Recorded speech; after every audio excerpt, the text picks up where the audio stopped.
Hello বন্ধুরা, আবারও চলে এলাম তোমাদের কাছে। আজকে 27শে মার্চ শুক্রবার। তোমরা খোঁজ খবর নিতে তোমরা কেমন আছো? আশা করি তোমরা প্রত্যেকেই ভালো আছো।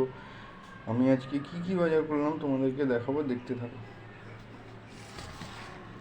আজকে দেখো কি কি কিনেছি। বেগুন কিনেছি, চাল কুমড়ো কিনেছি, পটল কিনেছি, টমেটো কিনেছি। বেগুন কিনেছি 40 টাকা কেজি, চাল কুমড়ো কিনেছি 50 টাকা কেজি, পটল কিনেছি 70 টাকা কেজি, টমেটো তো তোমরা জানোই 20 টাকা কেজি। সবজির মধ্যে আজকে এই কিনেছি, দেখেছো? আর কি কিনেছি, এই যে দেখো, পোলট্রির ডিম। তোমরা তো জানোই নবদ্বীপ মার্কেটে 12 টাকা জোড়া।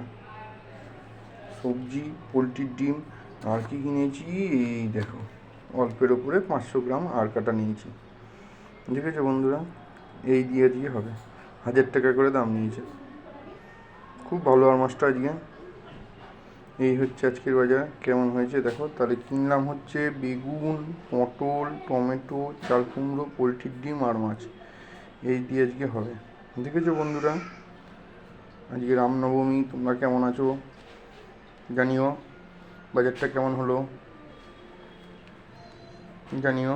এখনকার মতন এখানে টাটা।